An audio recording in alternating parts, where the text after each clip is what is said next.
Yeah. I hate when people walk by. I don't feel like I can hear it as much right now. You can't hear it? Well, Oh, you mean just with the headphones? yeah, because you probably didn't hear as much. Jesus Christ. It fell earlier when I was doing the intro, too. All right. Here, I'll get it. No, dude, you're fine. I mean, I think we know. I mean, we're just talking about. I like having the board. That's fair enough. You'll ask me something, I'll look back at your headlights like. I showed Austin that video, that portion where you were like, I wasn't listening. I was in my own world. Find a way to put it on the table. Here.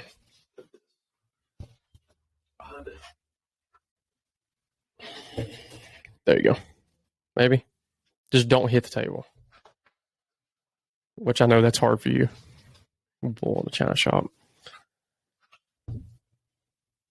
Look at him. Problem solver.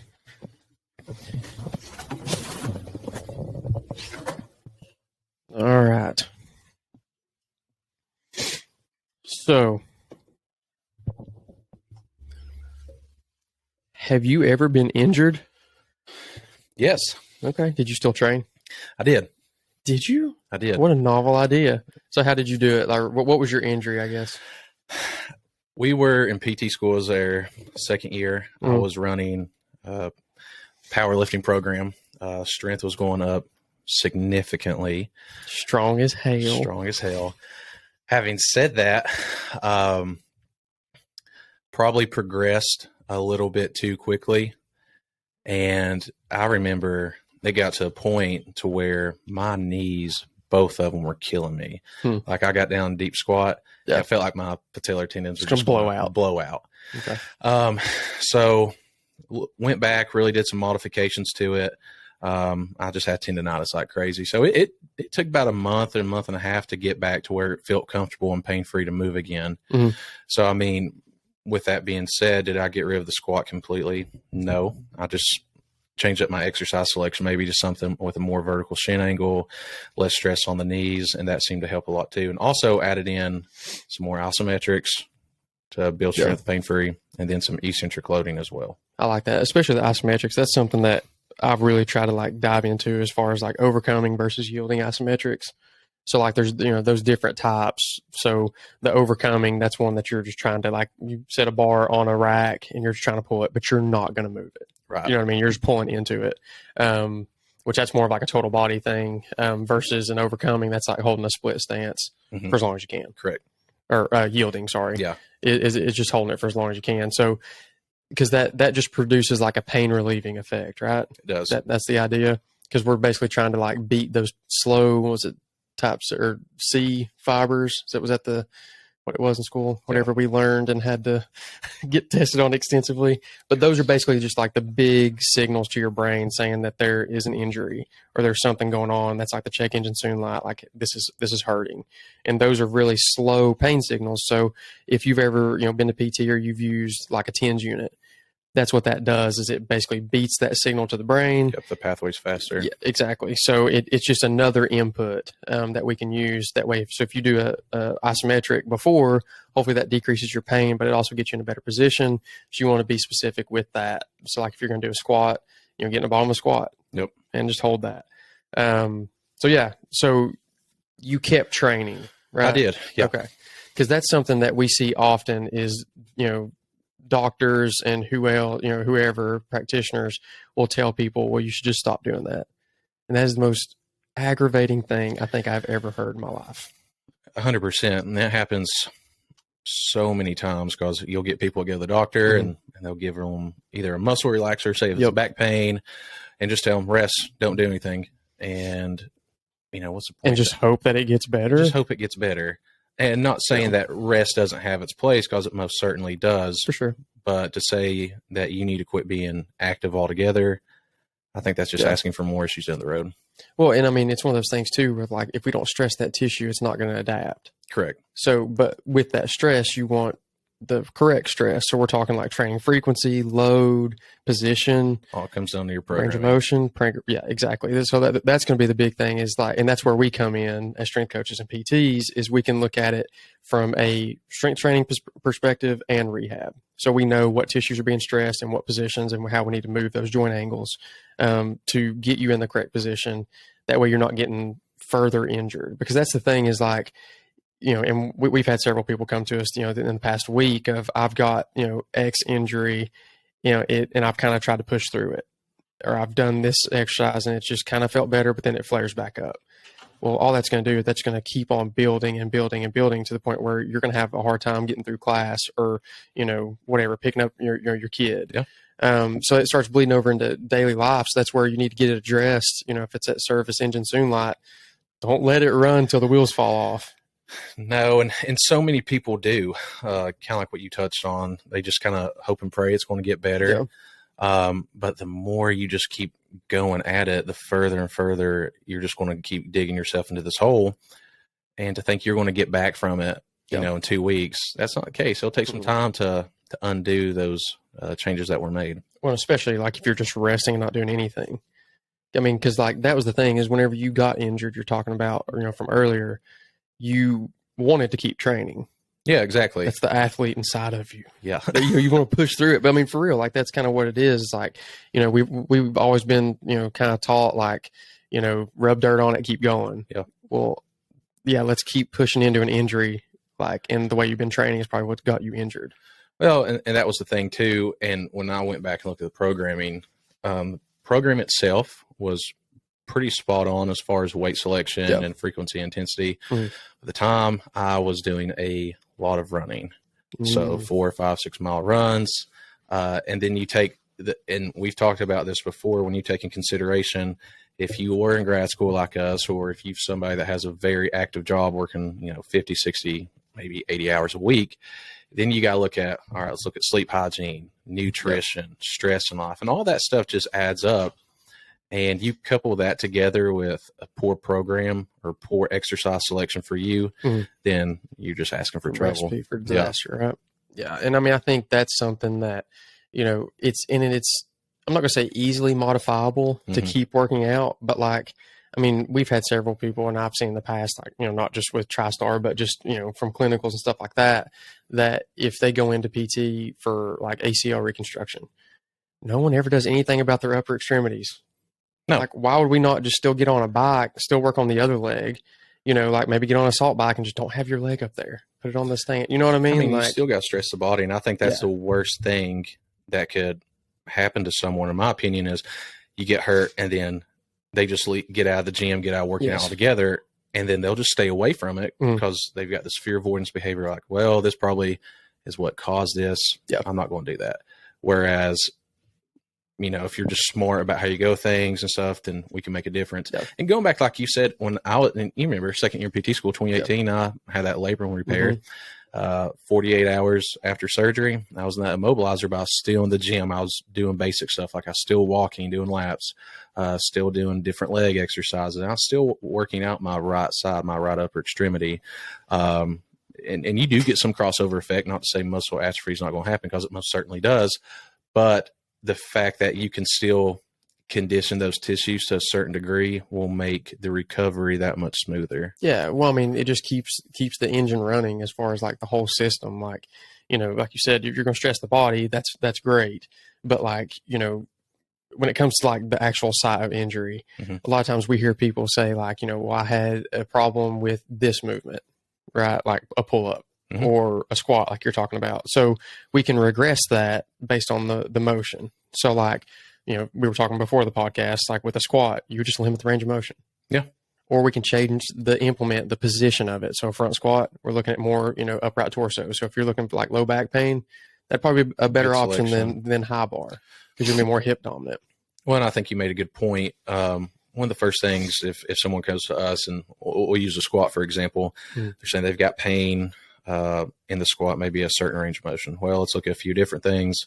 Let's look at stance width. Let's look at toe angle. Let's look at hand positioning, bar placement, load. So there's a bunch of things that we can do to address it and maybe resolve the issues or make it more comfortable for the patient. instead of just tossing out the exercise all completely. Now, in some cases, you do have to toss it out for a bit and have some regressions. But the whole point of those regressions doesn't mean it's regressing you. It's regressing you to a point to where we can build you back up stronger and better than ever, to when you go back, let's say, to the back squat, then you're not going to have those issues any longer. Yeah. With it. Well, and then too, we look at like, what does your prep work and like primer look like? Yeah. What we mean by that is like your warm up.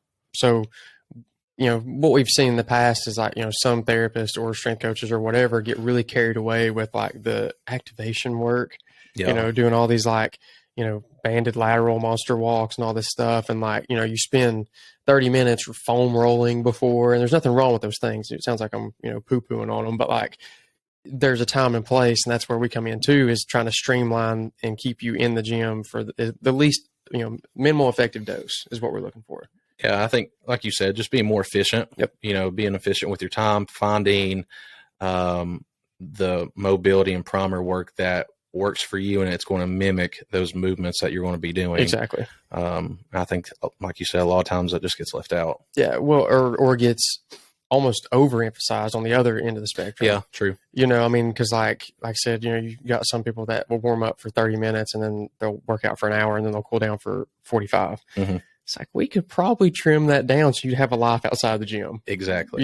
So like that's the thing too, is like, and like you said, finding things that work for you specifically. Just because you see it on the gram and you're like, oh, that looks really cool, I bet I could do that because so-and-so CrossFit athlete does this before they squat. That doesn't mean, maybe they've got, a pre-existing injury that they, need that mobility exercise. Mm-hmm. You don't have to have it. You know what I mean? And like, too, I think, even if you're not injured, we're talking about just from a physical preparedness, state. If you're about to, do like a heavy back squat, for instance, run through some single leg stance stuff. So what we mean by that is maybe some hip airplanes. Yeah. So lateral hip stability. So be good on one leg before you squat on two. Really get that glute med firing. So that's your lateral hip. And you move your femur on a fixed pelvis, your pelvis on a fixed femur. And when you do that, then that's going to start activating it. Then you get in, split stance, kind of get that hip flexor stretch a little bit. And then you run through your first warm up set, throw the bar on your back, then run through it again. And when it comes to prescription too, like typically whenever we're doing our programming is, we typically do like 2 to 4 sets of a warm up or something like that. Or there's like 8 to 15 reps. And the reason there's that big of a discrepancy in, range is because if it takes 2 sets for you to get warmed up, do the 2 sets of 8. If it takes you 4 sets, that's fine, but you need to be ready for what the stresses you're about to put on your body. So that's kind of what I think of whenever we're talking about like, being injured, is knowing what tissues are being stressed, how the injury occurred, what your overall training program looks like your split. Like, is your frequency just too high? Are you squatting, 4 times a week, in class? Like, you don't really know what, is going to be the next day. So, you squatted yesterday heavy because you didn't know. Then you come into class and you're like, oh man, I got goblet squats for 15 reps. And then, I got to do, whatever, box jump overs. Yeah. And I think that, that's where you and I can come into play. Yep. People have questions like that. Because a lot of times people will come in class and they'll have a pretty good idea what they're going to do, but they don't know what the exact movement's going to be. But just have that knowledge of knowing, like you said, okay, I went really heavy on, back squats a couple of days ago. Today is another leg day. Maybe alter the range of motion, pick a different exercise that's going to be a little bit easier on the knees and the low back. So I think that is super important for people to know how to do that. Well, it's like pattern recognition, like just knowing what a hip hinge looks like and what tissues are stressed, posterior chain. Then you look at a squat, probably more anterior chain, like quads, that type of thing. But then it depends on what movements, specifically. And I know we're not trying to muddy the water by any means, but we're just trying to show that there are a lot of factors that go into a program, not just let's make this workout hard. You know what I mean? Because I think that's something too. Like, just because you're breathing hard doesn't make it a good workout. Yep. If you're beating the crap out of yourself and you're going to end up getting injured down the road or have to push through an injury, there's no sense in having your intensity that high or having this movement in the program. Especially like, I know there for a long time, like I really like barbell deadlift, but like it got to the point where I was also doing power clean. So that's a deadlift from off the floor. You know what I mean? So it's like I had that hip hinge pattern so much in my program that like I was never recovering from it. So then I was, my intensity was climbing, numbers were looking good. Then I just like fell off the face of the earth as far as numbers go because I got fatigued. Obviously, about an 8-month-old, like my sleep is garbage. Nutrition's not great right now. So it's like that's what you were talking about earlier. Is like all these other factors come in, and then I think the one that's commonly discounted is like your ego.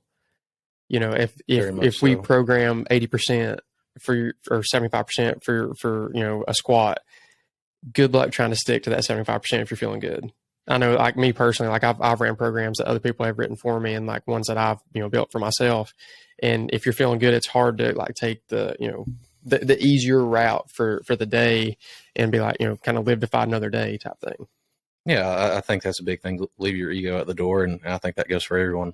When you get those days, especially I feel like as you get a little bit older, when you get those days when the bar is moving really good, it's hard not to take advantage of it. But if you can just trust the programming and just know when to walk away and fight another day, then you're going to have so many more of those good days. Well, and two, I think, whenever we're talking about like just training volume in general, we're talking about reps, sets, times the weight moved, right? So like in the typical class setting or like a CrossFit style workout, you may have, like I did a workout the other day where it was like 15, 12, 9, 6, 3. And then the opposite workout or the other exercise was supersetted and it was running the opposite direction. So it was descending reps on one side, ascending on the other. I was so gassed by the end of it that my reps probably looked like absolute garbage because I was just trying to get through it, trying to survive. That's okay, but you need to make sure that you make adjustments like in class. Be like, man, if this is like trashing my lower back right now, I'm getting really tight, lower the weight or find a modification. Ask your coach, how can I modify? I'm getting some back tightness. Don't just push through it for sake of like, getting a high five from the coach or, feeling like you got a hard workout. You need to know, when to put the brakes on or when to hit the gas. And a lot of times I think it's more of like, obviously we've all driven before. You see a yellow light and you're like, it's never, let's slow down.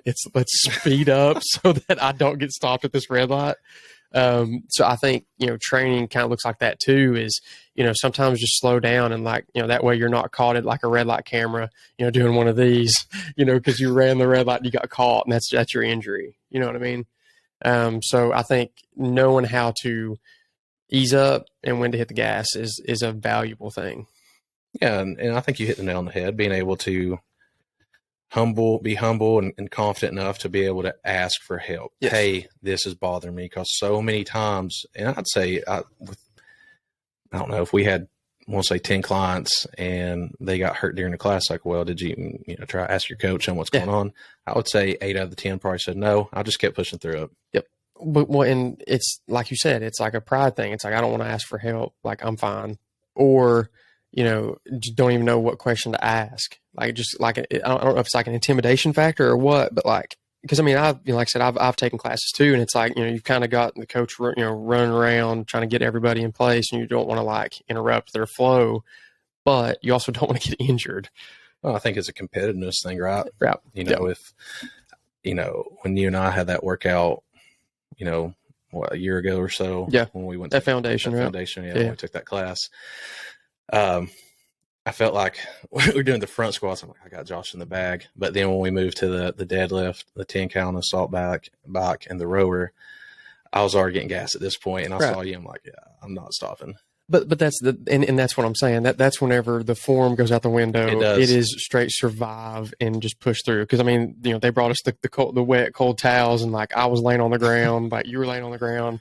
I just wanted like just chill, like just take a nap at that point. So it's like that's good to push it, but just to have somebody there that can watch your form, provide a little education for you. I mean, it's like your eyes in the sky. You know what I mean? Like, hey, you are looking terrible on that burpee. Like you're, overextending, like, just somebody that can just give you a simple cue, like, hey, tighten it up.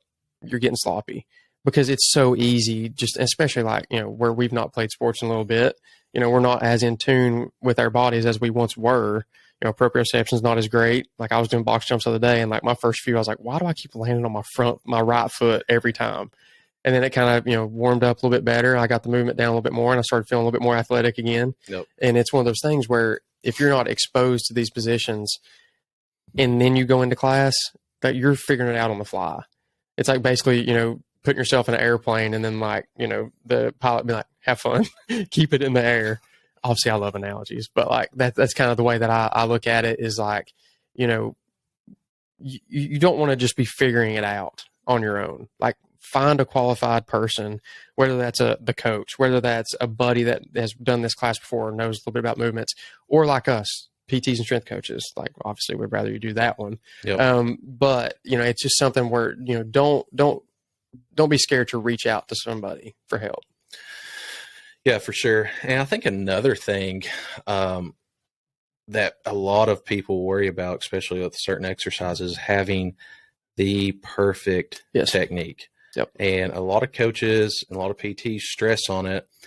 And while, yes, having good technique is important, and I feel like Josh and I would stop you if it looked like something you're going to kill yourself on. But I like to just like break it down, because when you look at a hinge pattern or a squat, I mean, it's more technical than what you think. So, I think you just want to address one thing at a time, especially, let's look at a squat. Are you keeping, that tripod foot? Yep. Are you sitting your hips back too far, too much forward lean? Let's work on one thing at a time and progress it from there. Because if you get a novice lifter and you just start bombarding them with all this information, it might look even worse than what it initially started. Well, a lot of times that's what it is. It looks like robotic. It's not smooth. Whereas like if you just probably let them, figure it out, was it like knowledge of results? Like do a few sets or a few reps. How did that feel? You tell me how it felt. Or knowledge of performance. Like, did that feel good? Yeah. Okay, let's keep rolling. Yeah. And then, start, throwing some weight on the bar or whatever, going up in reps. And then, then we start kind of, because once we're under load, that's whenever we're going to see either under heavy loads or under high fatigue. That's whenever the injury is going to happen. Yep. So just knowing kind of like, that you're about to redline, because that's whenever those injuries are going to flare up. So, like I said, that's something we can do a movement screen, kind of see how you do, or like, obviously Zach and I are going to be taking classes here at TrvFit. So like, if we're in a class with you, don't hesitate to holler at us and be like, hey, do you care to watch me do this real quick? Yeah. You know what I mean? Like, it's no big deal. Like, we're not that dialed into this workout that like we can't stop and, check out how you're moving. Exactly. Because that's our goal, right? Is keep you in the class and to keep you healthy and keep you moving well. Yeah. And, last thing we want to see someone get hurt and then they just step out of the gym altogether for, a couple weeks, maybe a month or even longer. Yeah. Because that's the whole thing, is being proactive, not retroactive, which is the healthcare model in America, is like, let's just fix it once it's already like blown up. Yep. So, just knowing that we're here for you, ever need anything, we're over here at TrvFit, just knock on the door if we're not, if we're here. If not, reach out to us on Instagram, whatever.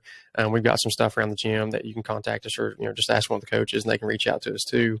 But yeah, we would rather throw things in that are prehab, and I freaking hate that word, because it's like, it's insinuating that you're going to eventually have rehab.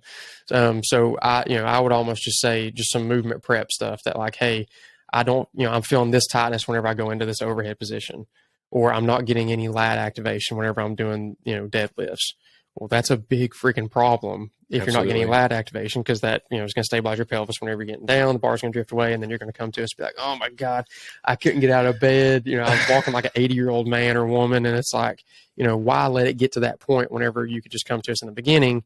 And if you're not comfortable with the movement, just have us run through it real quick. Yeah, absolutely. I think another big thing too is finding, since we're on this topic, people might already be hurt, or there's going to be people get hurt no matter what, unfortunately. For sure. And the question then is, where do I go to now? Mm-hmm. A lot of people are either going to be like, I'm just going to take my Tylenol every 4 to 6 hours and just sit on the couch. It'll go away. And hope it go away. And well, yeah, maybe walking around doing normal ADL activities, it is going away, but you come to the gym and you get back into it, and you're going to have this deer in the headlights, like, oh my God, it's back. Yeah. And that's the worst, is that when it goes away, gives you hope, and then you come to class and you're like, crap, it's back. Now I'm going to have to like call an Uber to get home.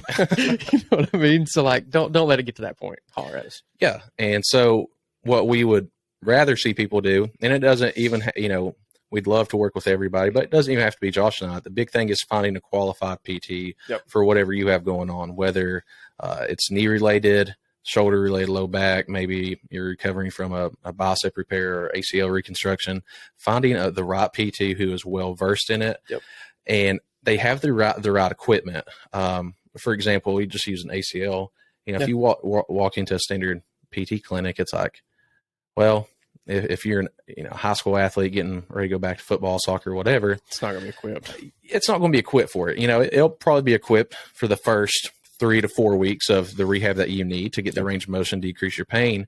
But getting back to those athletic movements, probably not going to happen there. Yep. And chances are, if you're underloading those tissues, kind of like we said, you're going to feel good. You're going to pass a couple little BS tests. Yep. And you're going to go back out there and have a high likelihood of injury. Yeah, injuring again. Yep. So finding the right person, I would say, is the big thing. Making sure that their facility is equipped to meet your needs and that they take the time to understand your injury. Unfortunately, in today's healthcare world, it doesn't matter if it's PT, MDs, or whoever. People just don't take the time. Everybody's on the clock. Everybody's on the clock. And just due to how terrible insurance has been reimbursing just everyone, you're having to see multiple people, and you might have 10, 15 minutes of that therapist's attention. And while they're physically there, mentally they're not. They're thinking about the other 3 people they have on the new step machine, doing knee extensions, or thinking about all the documentation they've got to catch up on at lunch. So you want somebody that's going to be present, really gets in depth with what's going on, ask good questions. I think that's one thing that kind of sets you and I apart. I think we take the time to dive deeper than the injury, whether it's talking about, nutrition, how's sleep, how's your stress, different things like that. Because there could be a multitude of things that have led to a certain injury. Oh, yeah. Well, and that's the thing. You're going to get an hour one-on-one with a doctor of physical therapy and a strength coach. Like, there's no one else. Like, when this door's shut, like, it's just us. Yep. And we can go out on the gym floor. It's just us. Like, we're not going to walk off and, have to explain an exercise to somebody, down the end of the gym. Like, you've got us, undivided attention, and then the same thing with your programming.